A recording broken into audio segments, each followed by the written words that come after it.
Well, but it's in the places I find where the redactor does some of its work. These tend to be the places where evangelicals and apologists will point to and go, oh, look, the text is beautiful. There's this literary coherence, and you can't achieve that if you pull the text apart. This is something in the video that I responded to of Michael Jones.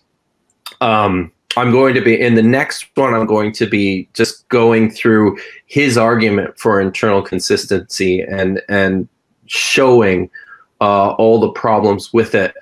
But what he does fairly consistent, one of the things he does fairly consistently is points to these places in the text where there's like this narrative continuity and this artist. He pulls up and he does all this stuff very quickly. I mean, you've seen a bunch of his stuff, and something that he does is he'll throw up all these arguments, right? But they're so fast, and he'll just kind of throw them out there. Like, he spends, I think it's like 10 or 15 seconds in his video where he shows an image of a chiastic structure that a scholar thinks he sees in the entire flood story from Genesis 6 all the way through to Genesis 9. He just kind of throws this up on the screen. He's like, here's a great big chiasm that, you can't, this is impossible if you pull the text apart. So he depends on these sorts of arguments. But when you get right down to it and you actually sit and go through the chiasm that he's put up there. For those of you who don't know, a chiasm is a poetic device where a writer will build in opposite pairs and of statements or themes, lots of times based on the usage of individual words. And they'll go in a pattern where they start, statement A, then B, then C, and then C again, then B, then A. So it's like a reversal, right? And these are real. One's kind of chiastic. I mean, you've got day 1 matches day 5 in some respects, day 2 and day 1, day 4, day 2, day 5, day 3, day 6. And if you look, one is the land, and then you got land animals. So you got one is the sky, and then you got birds, and then one is the sea, and so. A true chiasm would have been reversed, though, right? Where day 1, it would have been day 1 would have been sky, but then day 6 would have been sky, right? Where it goes. So these are real. And you see them, like there's some neat ones in the Psalms. Usually the ones that I find convincing are pretty small, like restricted to a few verses. I've seen scholarly arguments attempting to do this for like huge chunks of text, like the flood story, right? So the one that Jones puts up on the screen, it's like 22 opposite pairs of thematic statements, and some of them, when you actually sit down and you look at the text, it's like one of them is just ark, right? Is like ark. It's like it's the ark. But how many times is the ark actually mentioned throughout the entire text, right? You can pick and choose these things. There's ones like there's whole verses or collections of verses that just don't appear in the chiasm. They've been omitted entirely. Many of them are just really, really strained. And these are the sorts of things that readers will oftentimes impose on a text. We see things that we think are there that the author never even intended to be there.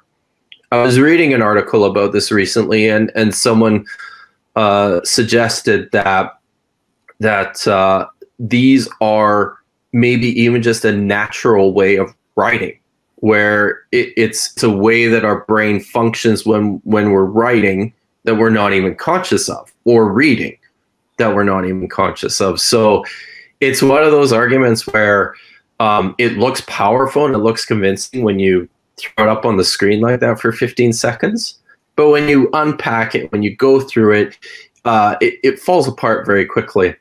So the other thing that he tended to do in his video of showing internal coherence, you'll notice that I think it was like if he had like 15 individual points, I think like 10 of them were restricted Genesis 3 and 4.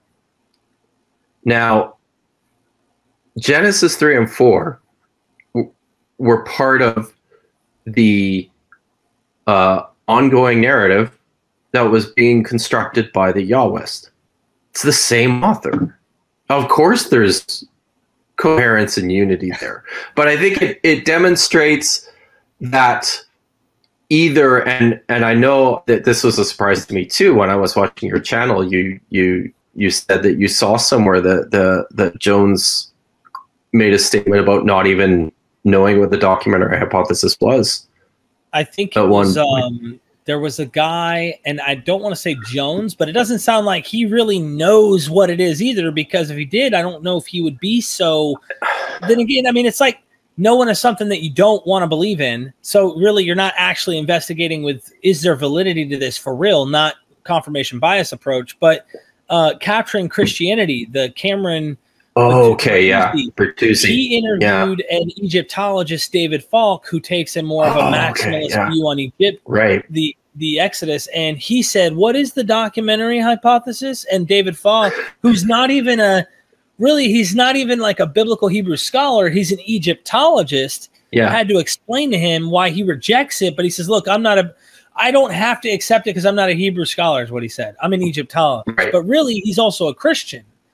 So he's like, let me avoid that documentary hypothesis thing. It sounds like this is the death blow to Christian harmonization that no one, or not just Christian, I mean, I'm sure Orthodox Jews that practice this kind of harmonious, look at the rabbis, how they have been affected. Joel Baden wrote this in his book. And Professor Joel Baden was saying, look, the rabbis have been trying to figure out this problem for a while and still keep the text to, it's so. In very, very creative ways. Yeah. So the Ishmaelites are in Kings. They look like they look like the Midianites. So technically they're the Midianites too, or like weird stuff that's like, really? Oh, totally.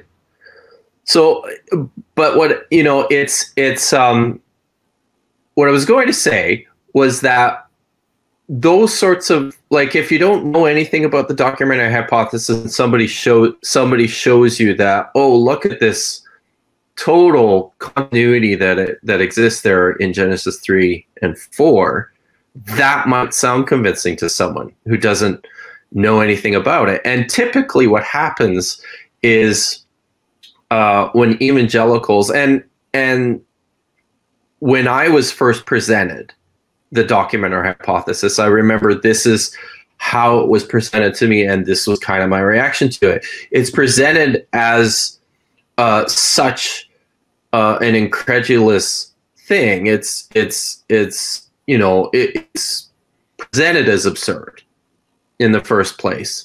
When Jones briefly talks about it in his video, he does so in the most hackneyed way possible to sort of construct this ridiculous straw man, like, well, you've got these, wherever it says Yahweh, that's a Yahweh passage, and wherever it says Elohim, that's an Elohim passage, and then you have priestly stuff, and then you have Deuteronomy, and bang, that's the documentary hypothesis. Oh, that's not it. That is the most simplistic, ridiculous description of the documentary hypothesis that you could possibly make. So when people come to the text with this, like, this is what the theory is, and they see something that says, wow, look at the literary artistry between Genesis 3 and 4.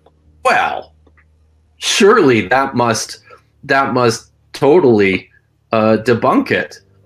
So, yeah.